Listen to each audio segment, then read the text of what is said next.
So yesterday, shush bird, cockatoo. So I went and I bought my fiberglass package. Chop strand mat, opted to go with the polyresin, acetone for cleaning, the hardener, 415 bucks. And this little fella as well.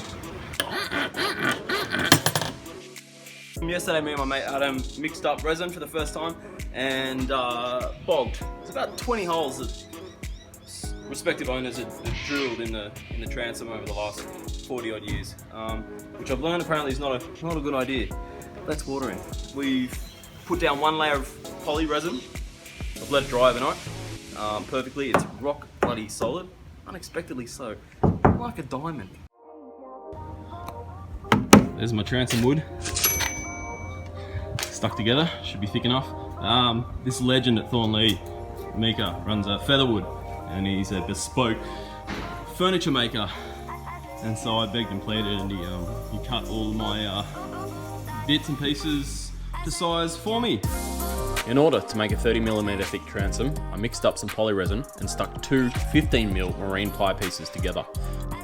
Before applying the resin at both contact sides, you want to scuff up each surface with 40 to 80 grit sandpaper.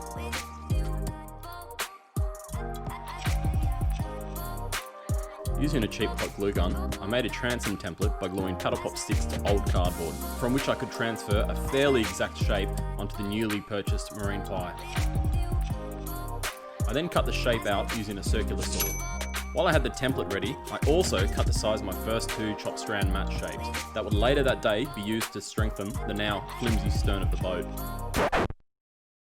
The freshly cut transom went in and out of the boat a few times whilst trimming it down to fit perfectly. I used a grinder and a belt sander to trim the edges of the transom so it would snugly fit into the hull.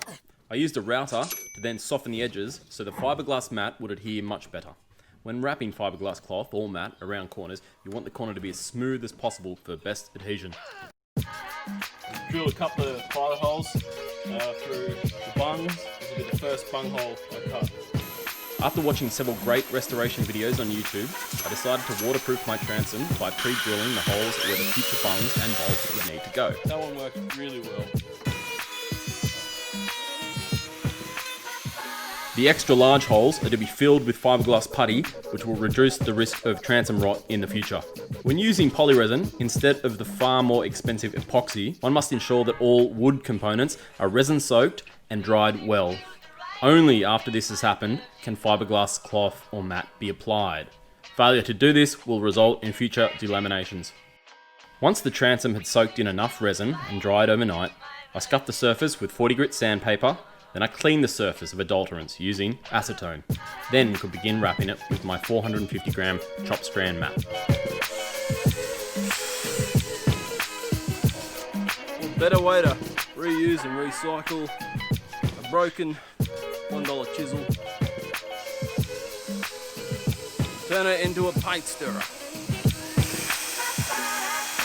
In this short clip, you can see that I've bitten off more than I could handle and cut the excess mat down to a more manageable size. I'm done for the day. It's amazing what a little bit of sunlight and the difference between, it's been 19 degrees this afternoon while I've been doing this fiberglassing versus another day, a few days ago, say 14, 15, where it just wouldn't dry. And this appears to be setting up perfectly at 19 degrees.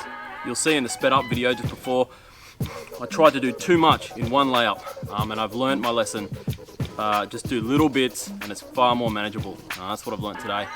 In the next video, you'll see me fiberglassing in the new transom and removing the terrible stringers.